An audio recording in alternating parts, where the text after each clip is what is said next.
Ajay tour पर जाने से पहले पास खड़ी अपनी माँ तनुजा को गंभीर देख मुस्कुराते हुए बोला, अरे माँ, 1 हफ्ते के लिए ही तो जा रहा हूँ।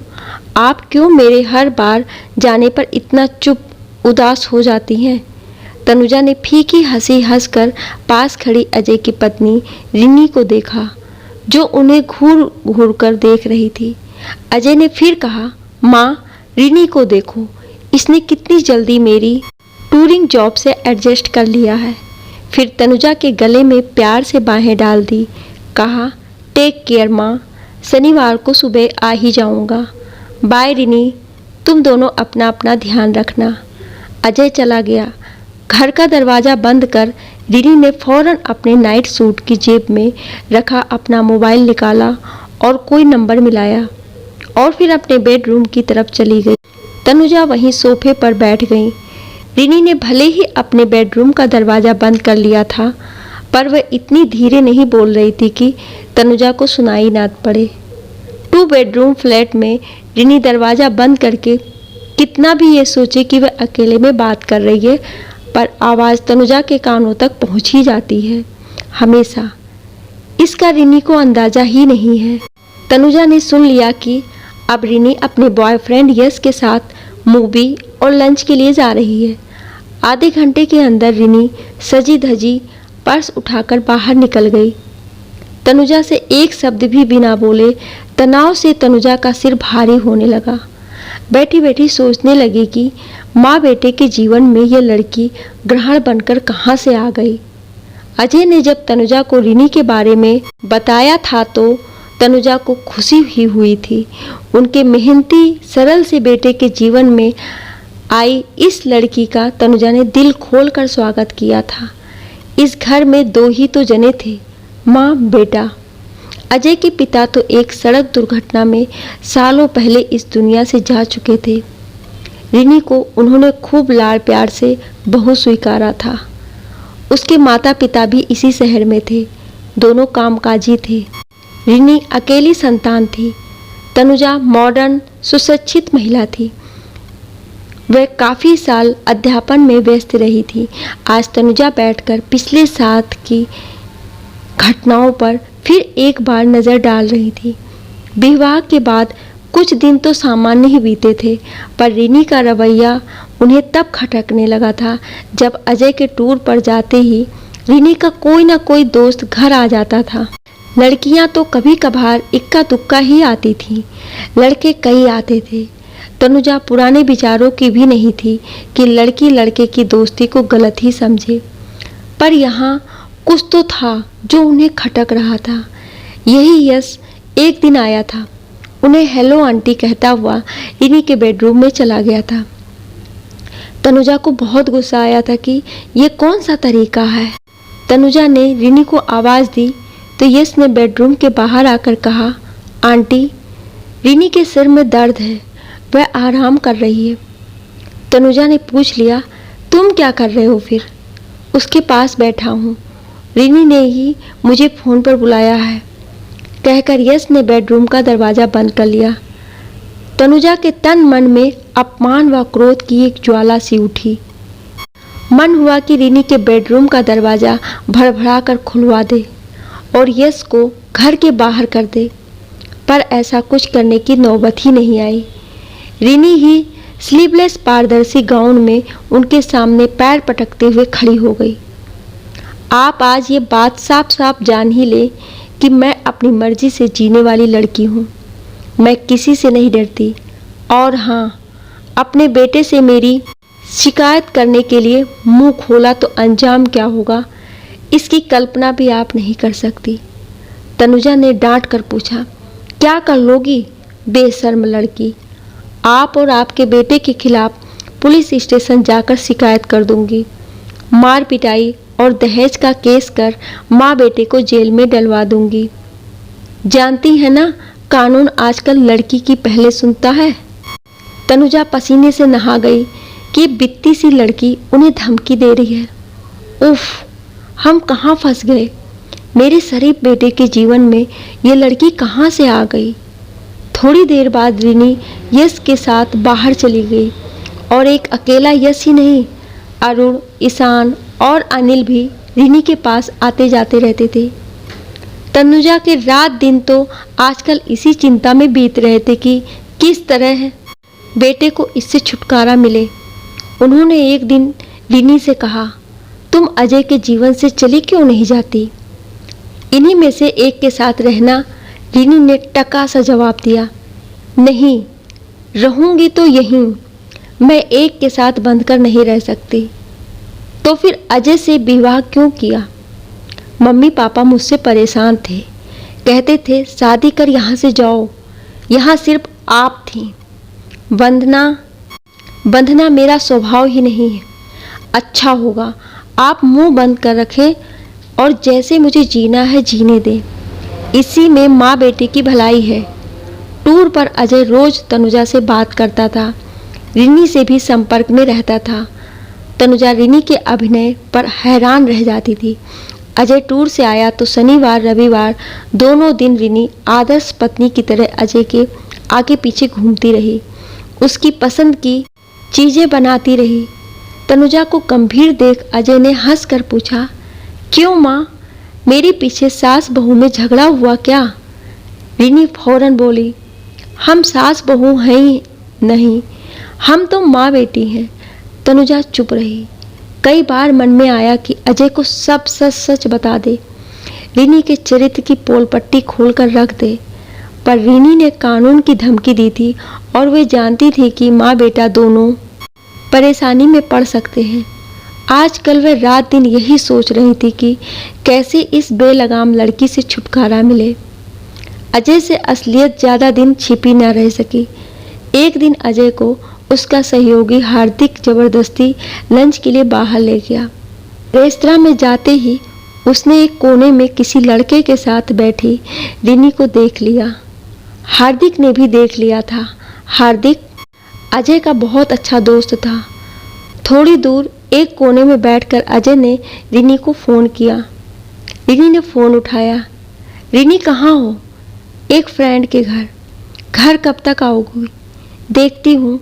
फ़ोन पर बात करते हुए अजय रिनी की टेबल पर जाकर खड़ा हो गया। उसका चेहरा गुस्से से लाल हो रहा था। रिनी ने बेशर्मी से कहा, अच्छा तो मेरी जासूसी हो रही है, तुम्हारी माँ ने भेजा होगा। शट अप, इससे मिलो, यह है मेरा खास दोस्त यश। अजय ने कुछ कहने के लिए जैसे ही मुंह खोला, रिनी ने चेतावनी दी, यहाँ तमाशा खड़ा करके अपना ही नुकसान करोगे अजय। अजय ने माहौल पर नज़र डाली। लंच टाइम था, रेस्तरां पूरा भर चुका था। मैं तुमसे घर पर बात करूँगा, उठो चलो। नहीं, मैं तो अभी लंच कर रही हूँ, शाम को मिलते हैं। रिनी की बेहाई देख अजय का गुस्सा काबू के बाहर हो रहा था। हार्दिक उसका हाथ पकड़ उसे रेस्तरां से बाहर ले गया। पास के ही किसी और रेस्तरां में बैठकर हार्दिक ने कहा, जो हुआ बुरा हुआ, ठंडे दिमाग से काम लेना। अजय, रिनी के तेवर मुझे ठीक नहीं लग रहे हैं। अजय फिर ऑफिस नहीं गया, सीधा घर आ गया। हार्दिक को ही उसने अपना सामान संभालने के लिए बोल दिया। बेटे को असमय आए देख तनुजा चौंकी। अजय ने पूरी बात माँ को बता दी। दोनों सिर पकड़कर बैठे रह गए। रिनी घर में घुसी, मजाक उड़ाते हुए बोली, माँ बेटे ने पंचायत कर ली। अजय दहाड़ उठा, निकल जाओ यहाँ से। पर्स सोफे पर पटकते हुए आराम से पसर गई रिनी। कौन निकालेगा मुझे? ज़्यादा होशियारी की तो माँ बेटे को ऐसी चक्की पिसवाऊंगी कि दोनों बाहर आने के लिए तरस जाओगे। मेरी लाइफ में दखलंदाजी ना करना ही तुम दोनों के लिए अच्छा रहेगा। तुमने मुझसे शादी क्यों की थी? कोई जोर जबरदस्ती तो थी नहीं। हाँ, मुझे कौन मजबूर कर सकता है। पति का नाम चाहिए था, घर पैसा चाहिए था।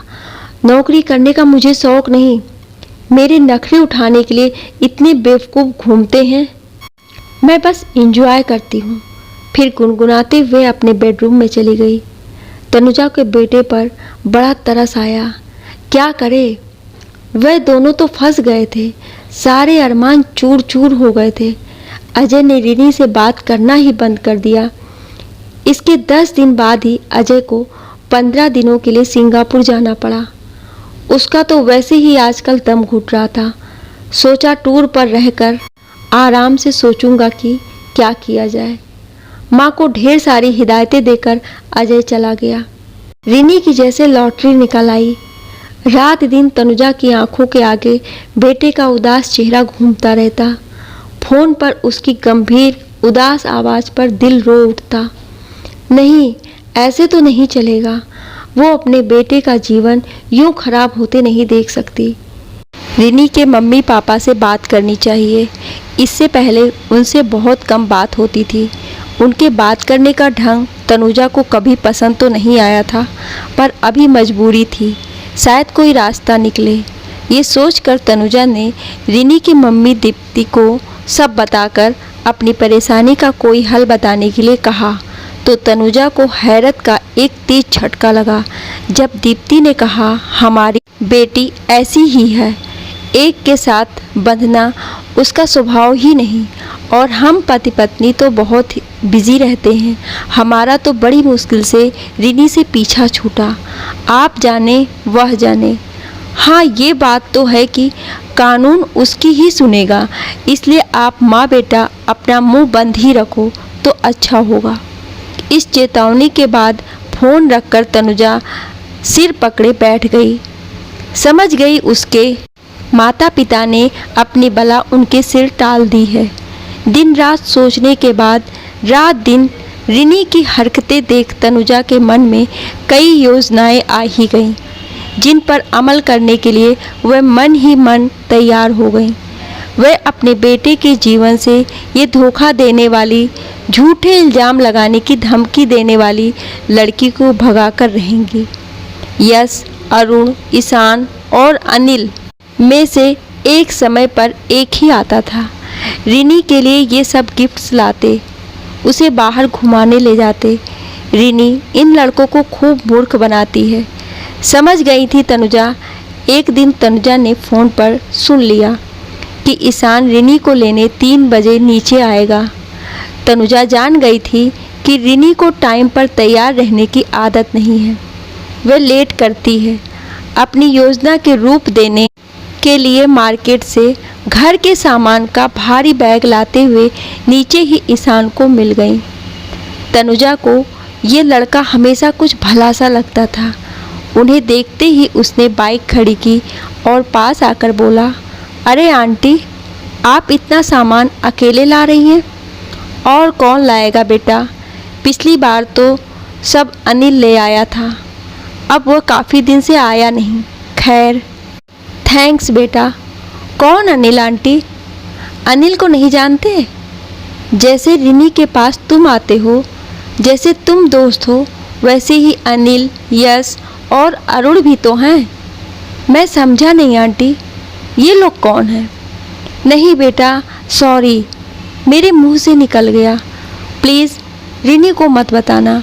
उसने कहा है कि मैंने उसकी कोई भी हरकत किसी को बताई तो वो माँ बेटे को झूठे इल्ज़ाम में फंसाकर जेल भेज देगी। ईशान सचमुच शरीफ ही था। उसे तो रिनी ने अपने प्यार की दुहाई देकर फंसाया था। उसके मन में पहले ही एक विवाहित लड़की से संबंध रखने का अपराध बोध था। उसके मन में पहले एक विवाहित लड़की से संबंध रखने का अपराध बोध था। ईवा था, गलती कर बैठा था, रिनी के रूप जाल में फंस गया था। पर अब एक सभ्य संभ्रांत महिला के मुंह से जो भी सुना, झटका लगा। तभी रिनी नीचे उतर आई। माथे पर त्योरियां डालकर तनुजा से पूछा, आप यहाँ क्या कर रही हैं? कुछ नहीं, घर का सामान लेने गई थी। रिनी ईशान की बाइक पर बैठकर बेशर्मी से बिना बात किए हंसती हुई चली गई। तनुजा ने नोट किया कि ईशान का चेहरा गंभीर है। तनुजा ने फ़ोन पर तो सुना था कि रिनी ईशान के साथ मूवी जाएगी, पर 1 घंटे में ही रिनी पैर पटकते हुए वापस आई और सीधे अपने बेडरूम में चली गई। शायद ईशान पर तनुजा के कहे की कुछ प्रतिक्रिया हुई है। ये सोचकर तनुजा को बड़ी आशा बंधी कि वह कोशिश करेगी तो अपनी योजना में जरूर सफल होगी। एक दिन अरुण ने घर के लैंडलाइन पर फ़ोन कर दिया। फ़ोन ये लड़के अक्सर करते रहते थे। कभी भी रिनी देर तक सो रही होती थी और उसका फ़ोन बंद होता था तो भी अक्सर कोई ना कोई लैंडलाइन पर फ़ोन कर लेता था। तनुजा अब ऐसे ही किसी मौके की तलाश में थी। अरुण ने संकोचपूर्वक पूछा, आंटी रिनी कहाँ है? फ़ोन नहीं उठा रही है। तनुजा अलर्ट हुई। कहा, बेटा यस अनिल या ईशान के साथ ही होगी। ये लोग कौन हैं आंटी? आपके रिश्तेदार हैं? ना ना बेटा, जैसे तुम हो ऐसे ही लोग हैं। उसकी दोस्ती तो कई लोगों से है ना। बेटा उधर पल भर के लिए सन्नाटा छाया तो तनुजा ने कहा, अरे बेटा सॉरी, प्लीज़ रिनी को मत बताना कि मेरे मुंह से ये सब निकल गया है। उसने मुझे धमकी दी है कि अगर मैंने अपना मुंह खोला तो वह हम माँ बेटों पर झूठा केस करके फंसवा देगी। अरुण को जैसे धक्का लगा था। आंटी रिनी के मेरी तरह और दोस्त भी हैं? नहीं बेटा, मुझे कुछ नहीं पता। घबराने की एक्टिंग करते हुए कहकर तनुजा ने फ़ोन रखकर गहरी सांस ली। पल भर बाद ही अरुण का फिर फ़ोन आ गया। आंटी आप मुझे इन लोगों के फ़ोन नंबर दे सकती हैं? नहीं बेटा, मुझे नहीं पता। ठीक है आंटी, आप मेरा नंबर लिख लें। जब भी इनमें से कोई आए आप प्लीज़ मुझे फ़ोन पर बता देना। मेरी रिक्वेस्ट है आपसे। अब मेरी समझ में आ रहा है कि क्या हो रहा है। आप मेरे हेल्प करें आंटी, मैं आपकी हेल्प करूँगा। ठीक है बेटा, तुम तो मेरे बेटे की तरह हो। 2 दिन बाद ही यश आया था। दोनों बारबेक्यू नेशन डिनर के लिए जा रहे हैं। तनुजा ने सुन लिया। उन्होंने अरुण को फ़ोन पर बता दिया। ये भी कहा, बस बेटा मेरा नाम ना लेना, ये लड़की हमें फंसा देगी। नहीं आंटी, आप चिंता ना करें। थैंक्स। बारबेक्यू नेशन में जो हुआ उसकी तो रिनी ने कभी कल्पना भी नहीं की थी। अरुण ने रिनी और यश को वहाँ ऐसा लताड़ा कि रिनी के मुंह से बोल ना फूटा। यश की आंखों से भी पर्दा हट गया था। अरुण और यश ने मिलकर रिनी को ऐसी ऐसी गालियाँ दी कि म्यूजिक तेज था इसलिए तमाशा नहीं बना, वरना वह लोगों की नज़रों का सामना ही न कर पाती। वह तो वहाँ से भाग ही गई। उसके बाद अरुण और यश जो मिले तो पहली बार थे, पर रिनी से मिले धोखे का, बेवकूफ़ बनने का जो दुख था, दोनों ने ज़बरदस्त डिनर कर शेयर किया। रिनी घर पहुंची तो उसके चेहरे पर हवाइयाँ उड़ी हुई थी, जिसे देखकर तनुजा के दिल को कुछ सुकून मिला, तसल्ली हुई। अंदाज़ा लगाया कि कुछ तो हुआ है। रिनी ने ना कुछ खाया पिया ना कोई बात की, बस अपने कमरे में पड़ी रही। तनुजा ने अपना मोबाइल नंबर अरुण को दे दिया था। देर रात उसने फ़ोन किया, कहा, aunty thank you so much. आज यश और मेरे सामने रिनी की पोल खुल गई। वह वहाँ से भाग ही गई। और हाँ आंटी, यश और मेरी दोस्ती भी हो गई।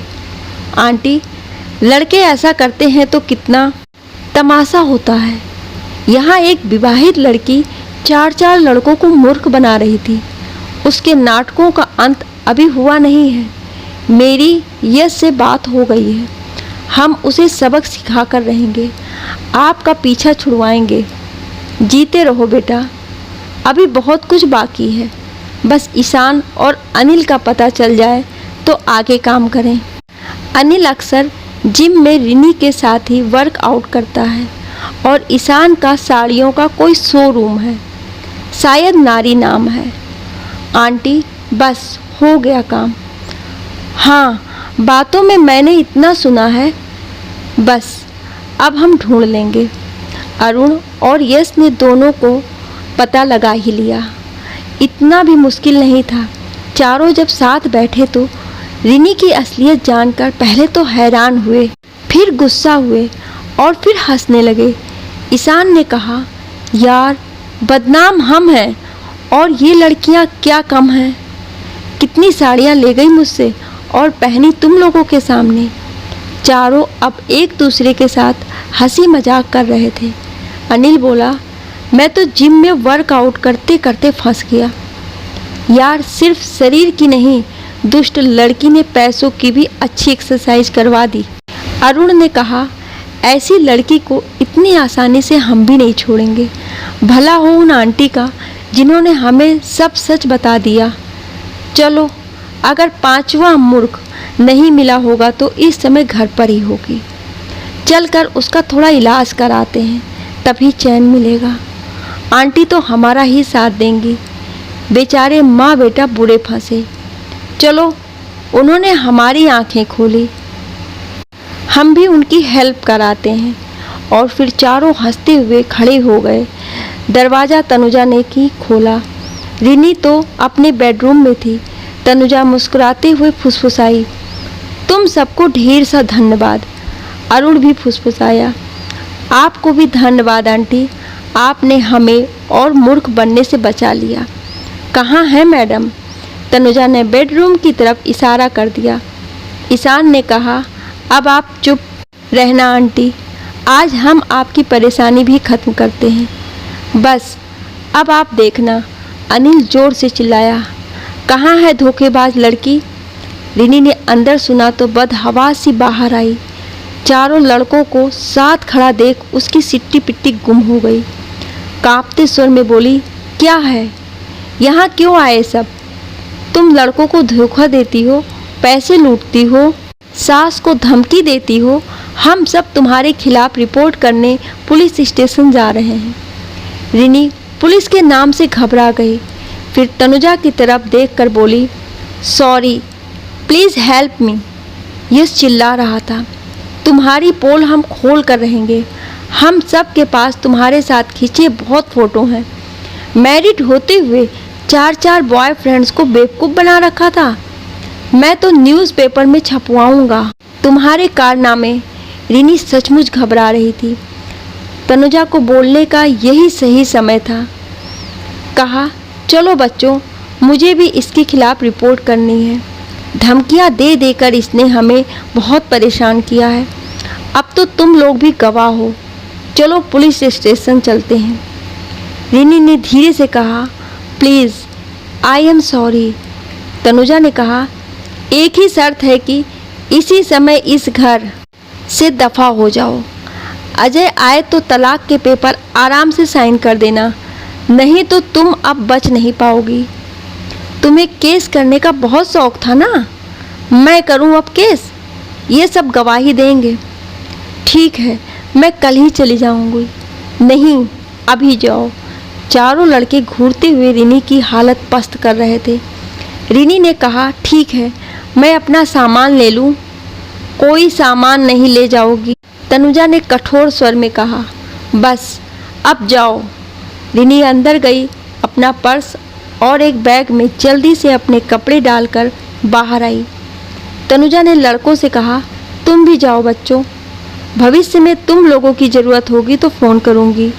हाँ आंटी, ये ज़रा भी परेशान करे तो हमें ज़रूर बताना, हमारे पास इसके खिलाफ बहुत सबूत हैं। रिनी सिर झुकाए चली गई। लड़के भी चले गए। तनुजा सोफे पर बैठ गई, चैन की सांस ली। सब एक सपना सा लग रहा था। कितने दिनों से वह किस मानसिक यंत्रणा में जी रही थी, ये वही जानती थी। अजय को तनुजा ने फ़ोन पर यह सब नहीं बताया। विदेश गए बेटे को वह किसी भी तरह का तनाव नहीं देना चाहती थी। जब अजय लौटा तो घर में रिनी को ना देख तनुजा से पूछा तो उन्होंने पूरी बात बेटे को बताई। सुनकर वह तो माँ का मुंह ही देखता रह गया। फिर दोनों खूब जोर जोर से हंस पड़े और एक दूसरे के गले लग गए। अजय ने कहा, माँ, बड़ा कमाल किया, इतनी बड़ी मुसीबत से इतनी जल्दी छुटकारा मिल गया, मुझे तो यकीन ही नहीं हो रहा है। बेटे की मुसीबत दूर करने के लिए थोड़ा नाटक किया, जो सफल रहा। ये सब जरूरी था। मेरी कोशिश यही थी कि मैं तुम्हें तुम्हारे लौटने पर ये सरप्राइज़ दे सकूं। कैसा रहा सरप्राइज़? शानदार। अजय ने माँ के गले लगते हुए कहा, थैंक यू माँ। अजय और उसकी माँ दोनों हंसी खुशी अपनी ज़िंदगी व्यतीत कर रहे थे। रिनी की ज़िंदगी से जाने का उन्हें कोई दुख नहीं था। थोड़े दिनों बाद रिनी के साथ कानूनन तलाक की प्रक्रिया भी पूरी हो गई। अजय रिनी जैसी पत्नी से छुटकारा पाकर अपने जीवन में बहुत खुश था। रिनी को अजय की ज़िंदगी से गए हुए 6 महीने बीत चुके थे। एक दिन अजय अपनी माँ को एक रेस्टोरेंट में डिनर के लिए लेकर गया था। वहाँ उसने देखा कि एक लड़की किसी आदमी के सामने एक टेबल पर बैठी हुई गिड़गिड़ा रही थी, प्लीज़ मुझे नौकरी से मत निकालो। और वह आदमी उस लड़की को धिक्कार रहा था, तुमने मुझे फंसाकर ये नौकरी हासिल की। तुम्हारे चरित्र के बारे में जानने के बाद मैं अपनी कंपनी में तुम्हें नहीं रख सकता। तुम जैसी लड़की मेरी कंपनी में क्या, किसी भी कंपनी में काम करने लायक नहीं है। तुम काम करने के नाम पर अमीर लड़कों को फंसाती हो और उनसे पैसे ऐंठती हो। धिक्कार है तुम लड़की के नाम पर कलंक हो। ये कहकर वह आदमी उठकर चला गया और वह लड़की फूट फूट कर रोने लगी। जब वो लड़की उठकर जाने लगी तो अजय ने देखा वह लड़की कोई और नहीं बल्कि रिनी थी। अजय और उसकी माँ पर नज़र पड़ते ही वह अपनी नज़रें झुकाकर निकलने लगी। अजय और उसकी माँ दोनों को रिनी की हालत देखकर तकलीफ हो रही थी, क्योंकि वह कभी इस घर की बहू रह चुकी थी, लेकिन आज अपनी हालत की वह खुद जिम्मेदार थी। बाद में पता चला कि रिनी के माता पिता भी आज़ाद ख्यालात के थे और उन्होंने भी उसकी जिम्मेदारी उठाने से इनकार कर दिया था, इसलिए आज रिनी की यह हालत थी। अजय सोचने लगा कि नहीं, जैसी लड़कियां अपनी ज़िंदगी तो बर्बाद करती रहती हैं, जिससे जुड़ती हैं उसकी भी ज़िंदगी बर्बाद कर देती हैं। मैं बहुत खुशकिस्मत हूँ कि रिनी जैसी पत्नी से मुझे छुटकारा मिल गया। ये कहानी आपको कैसी लगी, आप अपनी राय कमेंट बॉक्स में ज़रूर दीजिएगा और ऐसी ही कहानियाँ सुनने के लिए हमें सब्सक्राइब ज़रूर करें। Thank you.